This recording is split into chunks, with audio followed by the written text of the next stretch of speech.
भगवान श्री कृष्ण का जन्म कथा आप समस्त श्रोता लोग श्रवण कर रहे होंगे।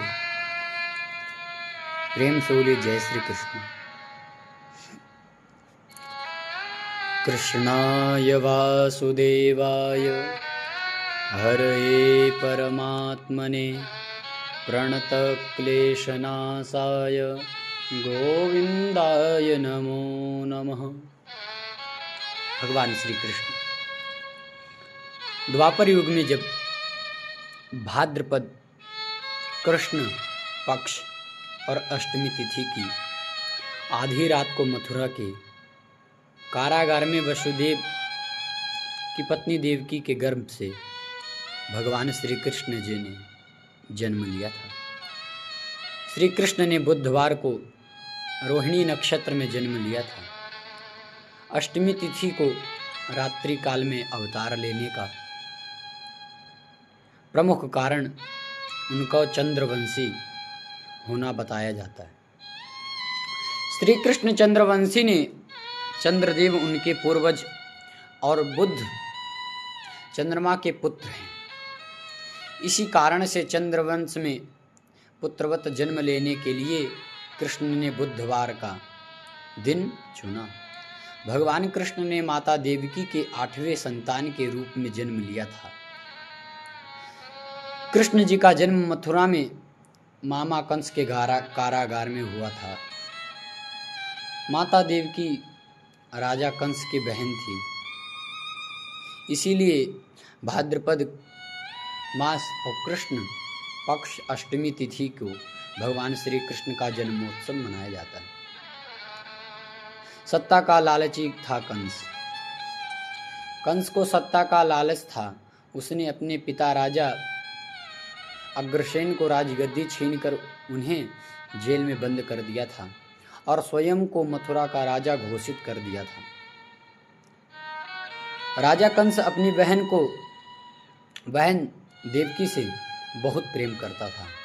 उन्होंने अपनी बहन का विवाह वसुदेव से कराया था, लेकिन जब वह देवकी को विदा कर रहा था तभी एक आकाशवाणी हुई कि देवकी का 8वां पुत्र कंस की मौत का कारण बनेगा।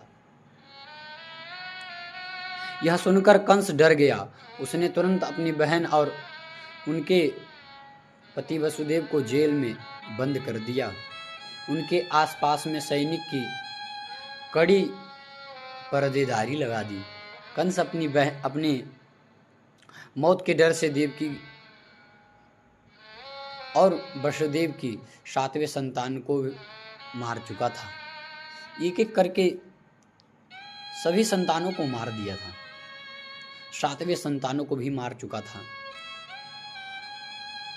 भगवान श्री कृष्ण का जन्म भाद्रपद मास कृष्ण पक्ष की अष्टमी तिथि को रोहिणी नक्षत्र दिन बुधवार की अंधेरी रात में भगवान श्री कृष्ण ने देवकी के 8वें संतान के रूप में जन्म लिया।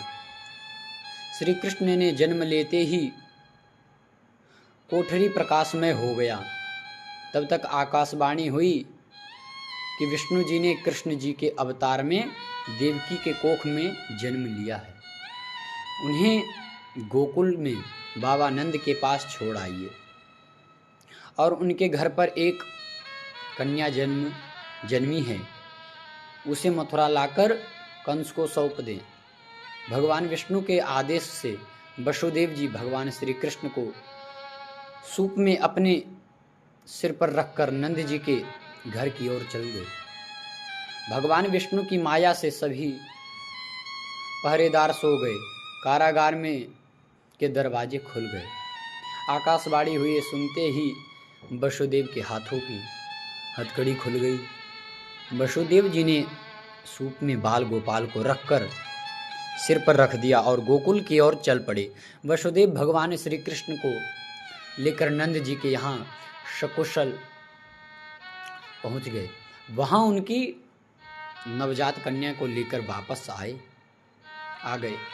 जब कंस को देवकी के 8वें संतान को जन्म की सूचना मिली, वह तत्काल कारागार में आया और उस कन्या को छीनकर पृथ्वी पर पटकना चाहना, लेकिन वह कन्या उसके हाथ से निकलकर आसमान में चली गई।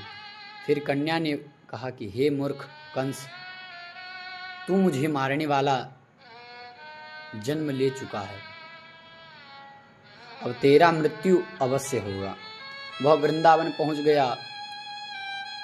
वह कन्या को कोई और नहीं, वह कन्या जो थी वह एक माया रूपी स्वयं थी, योग माया थी। श्री कृष्ण ने राजा अग्रसेन को फिर सौंप दी मथुरा की राजगद्दी। बाबा नंद और उनकी पत्नी माँ यशोदा ने श्री कृष्ण जी का पालन पोषण किया। राजा कंस ने श्री कृष्ण का पता लगाकर उन्हें मारने की खूब कोशिश की, लेकिन कंस की सारी कोशिश विफल हुई। कृष्ण जी को कोई मार नहीं सकता। अंत में श्री कृष्ण ने कंस का वध किया और राजा अग्रसेन को फिर मथुरा की राजगद्दी सौंप दी। भगवान श्री कृष्ण के जन्माष्टमी संपूर्ण, इसलिए भगवान श्री कृष्ण ने कंस का उद्धार किया और अपने नाना जी अग्रसेन को फिर से राजगद्दी सौंप दी। इसी तरह से भगवान अपने भक्तों पर करुणा करते हैं, अपने भक्तों पर कृपा करते हैं।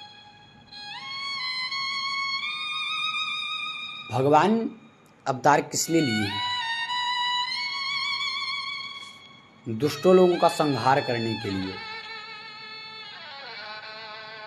जो पाप से वंचित हो चुका है उसका उद्धार करने के लिए भगवान अवतार लेते हैं। भगवान अजन्मा है। जब भगवान जन्म लिए तभी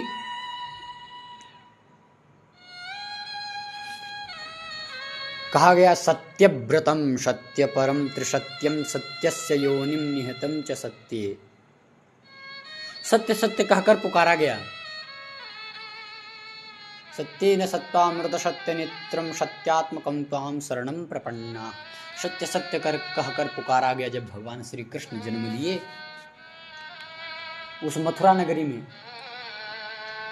भगवान विष्णु के माया से, भगवान नारायण के माया से सब पहरेदार सब सो गए। जैसे भगवान जन्म लिए रात में, कारागार अपने आप खुल गया।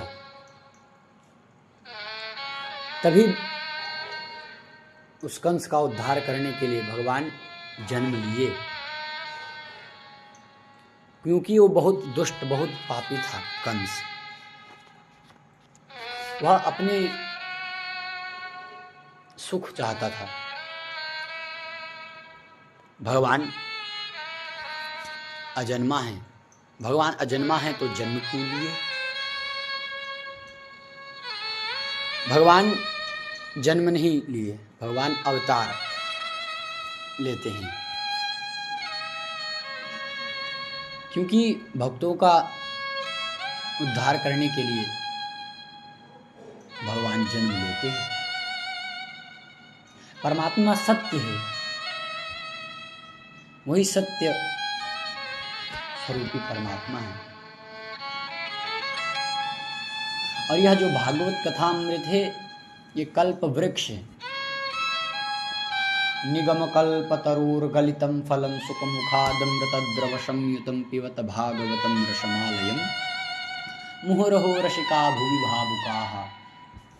निगम कल्प तरूर गलितम फलम, पका हुआ फल है श्रीमद् भागवत कथा।